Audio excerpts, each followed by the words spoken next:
welcome back to this bonus edition of Drunk Bible Study Bonus Edition, episode 131. Well done. It's just going to get more and more recursive. Yep, exactly. So in this one, a number of things happened in this episode. We had the whole thing with Hezekiah almost dying, but then being brought back to life by Yahweh and or a Fig Newton. And then actually dying. Yes. And what else happened in this one? We had some more kings, some wicked ones. They made some temples to other gods again. A lot of excitement. Here. So the thing that I looked up for this bonus episode was I looked up about that stuff about the fig poultice, and then also when King Hezekiah asked for proof that it was Yahweh doing it and not just the Fig Newton that fixed him. And the whole thing about the sun going back some number of degrees or something. So, okay, here's what I got. First, figs. Not a lot interesting here. I could go for a good fig right now. Sounds delightful. We used to have them at work on a pizza with tempeh bacon and arugula and balsamic reduction. Oh, you can. I know this is not vegan, but you can put like blue cheese inside a fig also, and that's just like really wonderful and tasty. And there's a lot of good fig-based pizzas I've had. Yeah. Anyway, so you know what? I confused it. It's blue cheese inside a date. My bad. Oh yeah, okay. Peanut butter inside a date. My fave. Oh yeah. Oh, that's good. That's a good one too. Yeah. I'm Okay. hungry. So here's the deal. Before we get too hungry, let's get through this episode so we can go eat. So in the IVP Bible background commentary, they have some commentary based on other commentary from rabbinical Jewish and classical sources like Pliny the Elder. And like that great beer. It's very boozy. Yes, that beer. That's anyway, so for one, they shared the belief that dried figs had medicinal value and that it was used for such a thing. Now, the deal with poultices, this was interesting, is it talks about how poultices were not so much used as a treatment, but as a diagnosis tool when people were sick. Basically, you would make a poultice out of something, I guess figs in this case, or some other thing, and you would I've heard of like onion poultices. Okay, yeah. So you would put it on the skin, I guess, wherever the boil or whatever is. And then in a day or two, you would then take it off and check for either the reaction of the skin to the poultice or the reaction of the poultice to whatever it was on the skin. Huh. So potentially it was that, although I did read, I came across a blog, and it's like, I'm scared to even try to find it again to read it for you, because it was so just every which way. It was like some woman's stream of consciousness about this section in the Bible, but she talks about her mother putting figs on boils, I guess because she read about it in the Bible, but also that she would bury a dish rag in the backyard, and lots of superstitions around things like this. That's put a strange. knife under the bed when you're having a baby. What? Yeah, all those sorts of things. Yeah. So anyway, that's kind of what I found about figs. It's like, I guess it was a thing. It was a thing that people might have used. But you haven't found any ties to any kind of traditional medicine, that any kind of science that would justify why figs? Was it just literally like, I'm going to grab the closest thing I got, I'm going to go into the fruit bowl and just slap it on you? I found maybe some it's stuff. acidic. I found some stuff about figs being healthy for you, but if you eat them. So I didn't really find a lot about topical use of figs. So did you Google topical use of figs, though? Okay, let me just... I'm telling you, Jace, this is going to be the next essential oil that comes out. They love using the biblical basis to justify. True. Wait, That's are essential oils like a biblical thing? Oh, Emily, there's a big, if you imagine a Venn diagram of like hardcore Bible believers and like hardcore essential oil believers. It all makes sense now. Your mom, Venn diagram. Yep. My partner's sister. Yes. Yeah. Okay. Yes. It all makes sense now. Yes. Okay. All right. I did look this up, and I actually found WebMD has a thing on figs. Oh. And they say that The fruit is used for conditions such as constipation and diarrhea. The leaf is used for conditions such as diabetes, high cholesterol, and skin conditions. And the milky sap is used on skin for warts. And the fruit is used on skin for eczema and for other skin conditions. Huh. But, so that's just what WebMD says? There is no good scientific evidence to support any of these uses. Well, so that's WebMD's they say, like, stance it on is this. used, but by whom? Are they talking just about the Bible? Are they talking about certain indigenous communities? Like, what are they talking about? Who? It's used. It is used. Maybe it's all from the Bible. Who knows? Maybe we gotta go do some fig-based science experiments. I got it. I injured myself. I told you about my dish doing injury. I got this big old chunk of my flesh that's missing. Maybe I should mash some fig all up in there. But someone needs to get a wart and go to town on it. Yeah. The question here though is, do we use the fruit, the leaf, or the milky sap? Because those are three different things used for treatments. Well, in the Bible, he said, take a cake of figs. Yeah, but this translation is not to be trusted, so could really be anything. I'm just going to say, next time I have a skin condition, I'm going to eat some Fig Newtons and see what happens. Hope it all works Eat out. some, strap some onto your skin, maybe mash some up into some sort of little poultice and also strap that up onto your skin. Just everything, every which way. Yeah, inside and out. Exactly. Okay, so as far as the time moving backwards thing, so what I found out about this was actually pretty cool. So first of all, the translation in books like The Message, where it actually does call it a sundial, and ours didn't, calling it a sundial is an anachronism because the first sundial did not exist until like 200-ish, 150-ish BC. Well, the World English Bible Translator called it a dial. Right. What would you call it if not a sundial? Well, the interpretation that I seem to find is that this whole sundial of Ahaz, like Ahaz being mentioned, that this was actually more likely a building, and it was casting a shadow, possibly literally on the steps going up to the building. I see. So and going people back just 10 happen steps, to notice this and notice the passage of time. Right. And go, okay, like, so 10 steps from now, I'm going to go do whatever. And no one had yet connected the dots and thought, I could recreate this on a smaller scale, a much more... Guess not. It took them convenient a while. Wow. Yeah, apparently.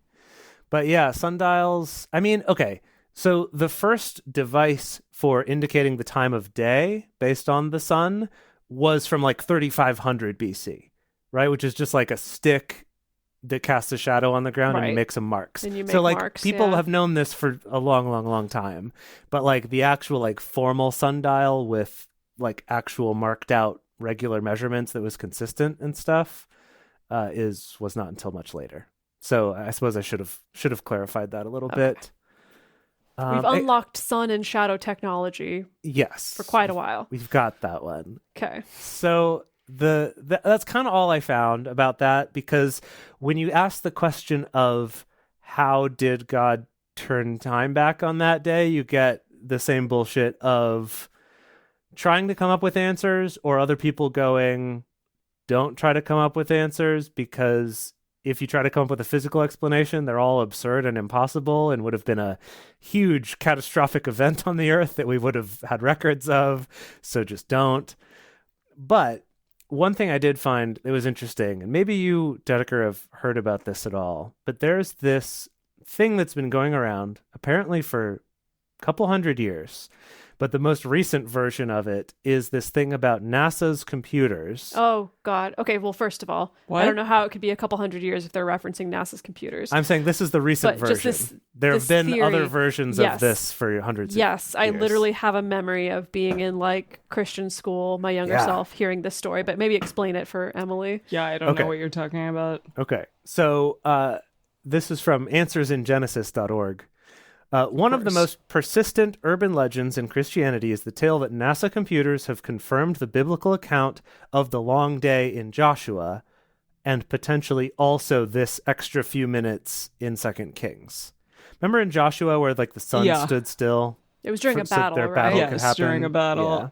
Yeah. And he was able to kill people because it was during the day as opposed to at night, and he could see them. Right. Yeah. Yeah. Totally.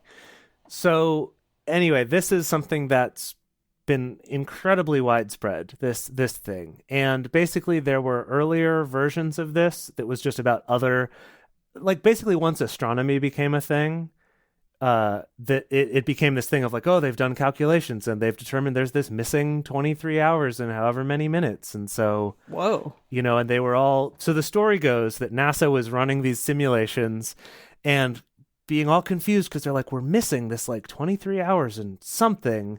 What is it? And then a member of the team who is a Christian remembers this story, whips out their Bible and reads the thing about the sun standing still in Joshua 10:13.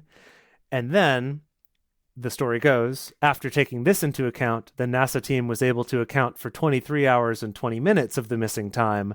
But what about the remaining 40 minutes? Well, in 2 Kings, there's this thing about the shadow going back 10 degrees. And so that's it. They've done it. They've proven the Bible. And basically, it's all... It's gotta be utter BS, right? It's utter BS, and here's what's funny about it. Here's what's funny. It's not utter BS because it didn't happen. I mean, it didn't happen, but I mean, it didn't. But it's not just because of that, but also the idea that if you run a computer simulation backwards about the position of astrological bodies further back, yes, absolutely, you can do that. That's a thing that NASA does, and you can do. However, the idea of coming up with a missing day, you have to have something to reference against to find a missing day. That's what I'm saying, is that you have to have like a start point, an end point that you're measuring from, or knowing that like we're expecting this number of days. And where it's just like, but how would you even get there? Right. So the whole premise is absurd. Like even like, yes, NASA did run these simulations back, but you can't have a missing day because there's nothing to compare it to. Because you would need to have an actually accurate clock running since the days of Joshua, which is not going to happen. We all know that didn't happen. Right. Yeah. That's not going to happen. And there's also not even accurate enough astrological measurements from back then to be able to use as a reference point. And even if there were, a calendar would have to have been kept perfectly. So it's just like, it's not going to happen. But I remember being told that as fact. Were you like, okay? No, because I was a small child, and like the adults were telling me that, and it's like, cool. Like, whoa. Great, it's real. Cool. God. And it was before the internet, so it's like no one can just whip out their phone and be like, I'm going to Google that. Right. You just like take it. Yeah. Urban legend. That's a good label for it. Just kind of picked up and repeated without fact checking. Yeah. Yeah, but apparently different types of that story date back to the late 1800s. Wow. That's actually pretty funny. The story was in a book in 1936 called The Harmony of Science and Scripture. Talked about the same kind of thing of like running calculations backwards and realizing this missing day. Anyway, that's what I got. I'm excited to hear what you two have. Okay. Yeah. Do you want to go, Em? Sure. I looked up Deuters. It was Deuter time. Yet again, because Deuters came back. Yeah. In 2 Kings with our fun friend Josiah. So he, if we remember, ordered the high priest Hilkiah to use this tax money which had been collected over the years to renovate the temple. Mm-hmm. And so basically she found, or well, I'm calling it a she. I don't know who Hilkiah is. It just sounds... Hilkiah was the head priest. Hilkiah was the head priest, yeah. Okay, so probably a dude. But... Definitely a dude, yeah. Yeah, okay, well, they found this thing, this like sacred writing, and they were like, what is this? And they thought maybe it was either a copy of the book of Deuteronomy or a text that became the part of Deuteronomy, which is interesting. Okay. Like the source text. Yeah. Yes, the book of the law of the Lord given by Moses. So right. They sounds like a Deuteronomy to me. Yeah. It does. Yeah, it does. Okay. So basically, Hilkiah brought this scroll to Josiah's attention, and Josiah consulted this prophetess Huldah, and it said that Huldah assured him that the evil foretold in the document for non-observance of its instructions would come, but not in his day, because his heart was tender, and he humbled himself for the Lord. Okay. But basically it says that this book of the law, okay, so for much of the 19th and 20th centuries, it was agreed among biblical scholars that this book of the law was an early version of the book of Deuteronomy, but recent biblical scholarship see it as largely legendary narrative about one of the earliest stages of the creation of Deuteronomistic work. So that's interesting. And it says basically that they believe that the book of the law was an early predecessor of the Torah, and it was invented by Josiah's priests, who were driven by ideological interests to centralize power under Josiah in the Temple of Jerusalem. Okay. That's interesting. And many scholars see that the whole core narrative from Joshua to 2 Kings is comprising a Deuteronomistic history during Josiah's reign. So, like, that whole dang time, which is strange to me because it felt like Deuteronomy was, like, way in the past. But it's basically saying that it's not necessarily. It says some recent European theologians even go so far as to posit that most of the Torah and Deuteronomistic history was composed and finalized several centuries later during the Persian period. And they basically say that it was using other earlier sources, including a brief chronicle of kings' names, age, beginning of their reign, and their mothers' names. So it sounds like Kings is like Deuteronomistic history, and that maybe this thing that they found kind of inspired Deuteronomy, but wasn't necessarily it. That's what I got from this. So again, kind of implying kind of a shady, tenuous connection between. Yes, and Dedeker, go for it. Go hog wild on your conspiracy theories. I don't have any for once. Oh, well. I'm mostly just confused. Sounded like you were going there, but yes, Jace. Well, no, we've talked about this a little bit on the show before. I guess it's been a while, but the Deuteronomistic history that you mentioned, hard word, yes, is kind of based on this idea that the Deuteronomists wrote or edited or put together not only Deuteronomy but also Joshua, Judges, Samuel, and Kings. Wow, and I forgot about possibly that. the book of Jeremiah. Prolific person. Yeah, probably a group of people, but I mean, this is like hundreds and hundreds of years, right? Yes. Well, I mean, they could have been written around the same time as each other, but they're based on other chronicling of a chronicle of all these years. Right. I mean, isn't it written in the book of the Chronicles? You're right. Judah? Wow, I didn't even know that I was going there, but you showed me that I was. Well done. So that's kind of the idea, is that the Deuteronomists are one of the authors of several of the books of those ones. So basically everything we've been reading lately, according to this theory, was written around the same time under the same kind of political climate and potentially with the same sort of motives behind collecting this and writing it down, which the Deuteronomists are sort of characterized by being basically like monotheists. Like they're the ones who are really strongly like, we need to move toward monotheism. Whether this was being written down at the time we are now in the story, around 800-ish, I see other numbers around 700, but then some saying they actually were probably written much later in like 500 BC.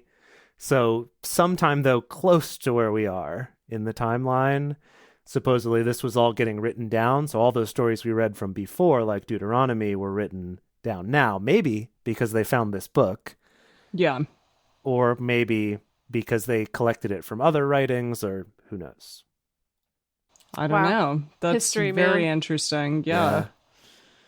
Well, thank you for that. And I guess we'll have to kind of see what happens with the book of Deuteronomy, if it's talked about later on, or if it's just like, whatever.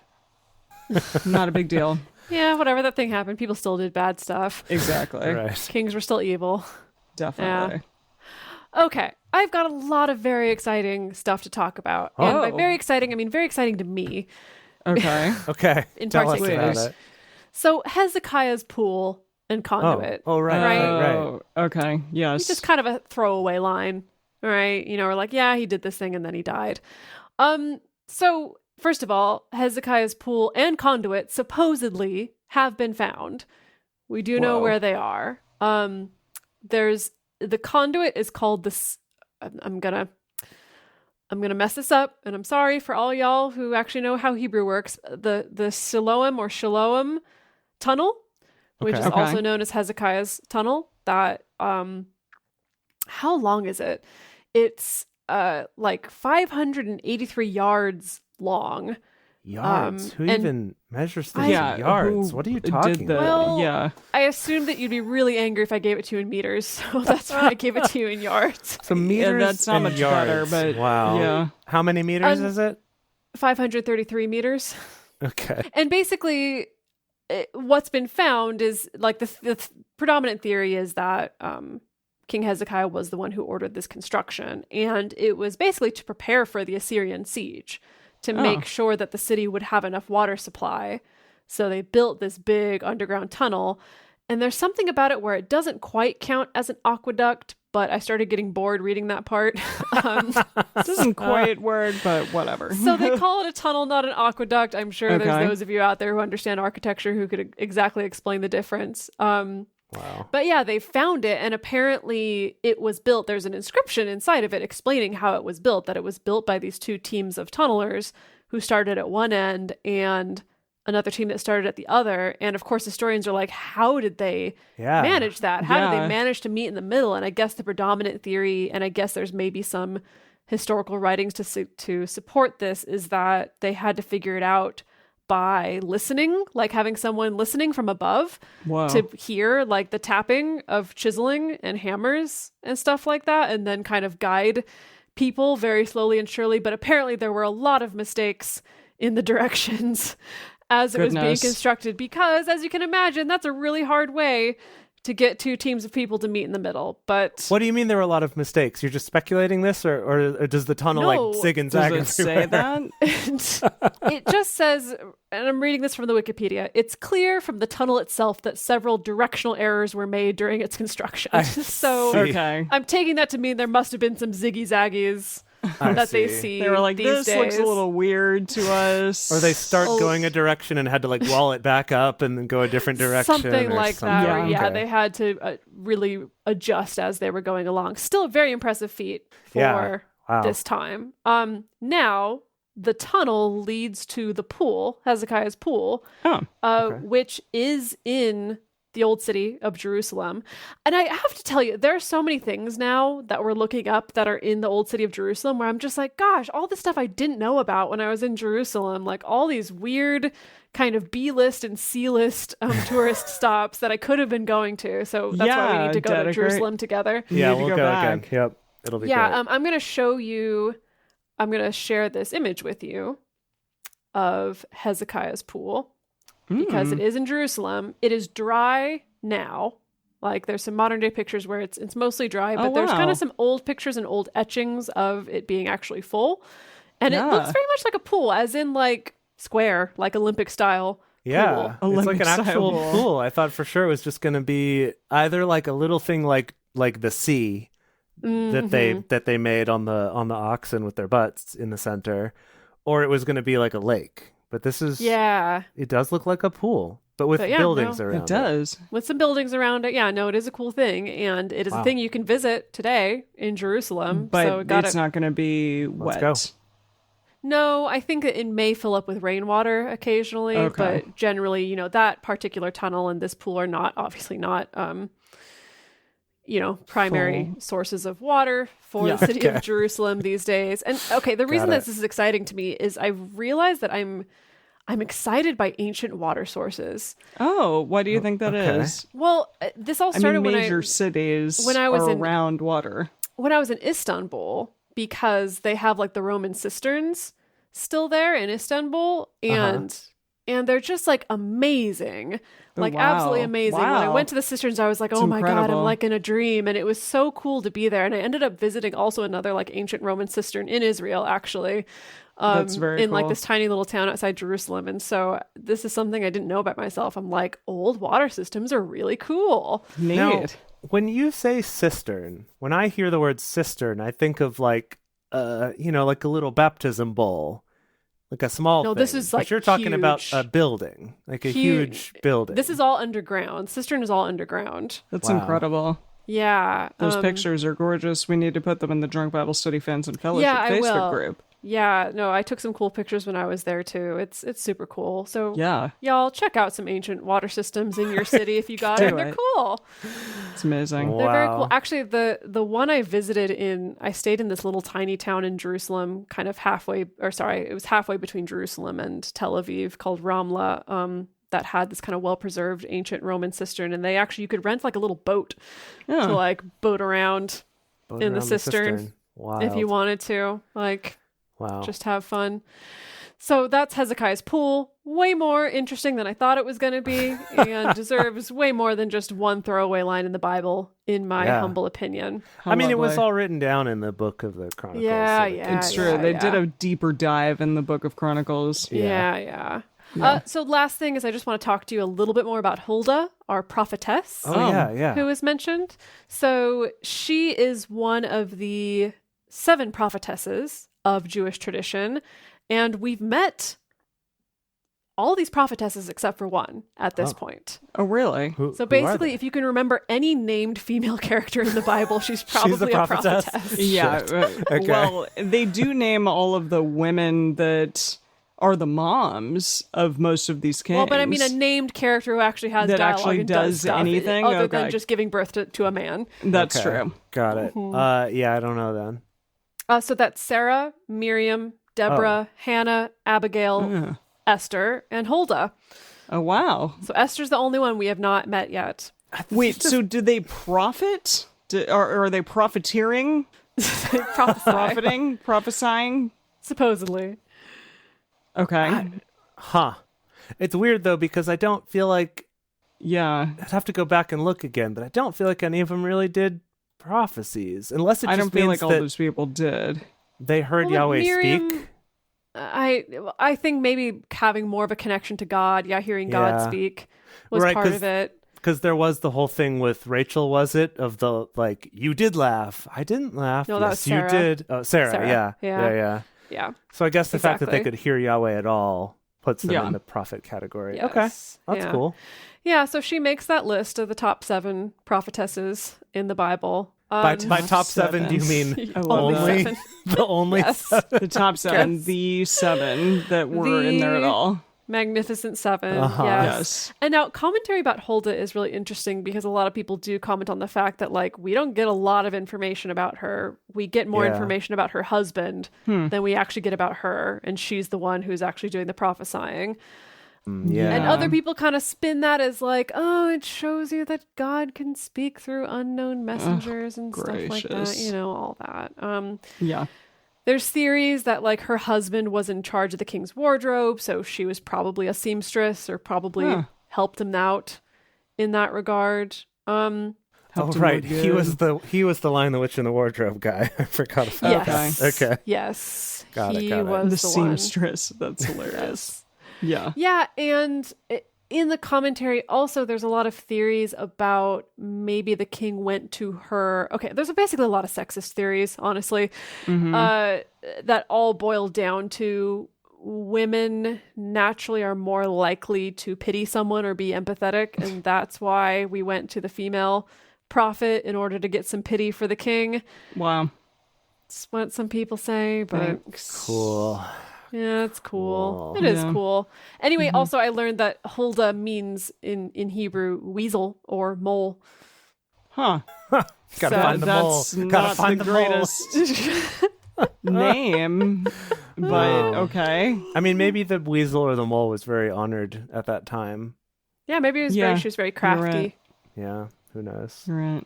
Wow. Or maybe she Wow. was really good at digging tunnels. Maybe Hezekiah put her on this tunnel project. There you go. Gosh. Goodness. Wow, that was a lot of information. This is a long Yeah, it bonus was episode. beautiful. I know. A lot coming at you. Goodness. I love ancient water systems. I learned the something problem about is you I don't know today. if I don't know if I actually love them, and now I feel like there's going to be a lot of people reaching out to me with trivia that I don't actually care about. Or you'll find that you love it, and you Or maybe I'll find that I maybe love you'll it. love it even more. drunk Yeah. water Yeah. source study. There you Okay. go. It's beautiful. Well, thank you all for sticking with us and learning all these fantastic things, and we will see y'all next week. For the finale of Second Yeah. Kings. Whoa.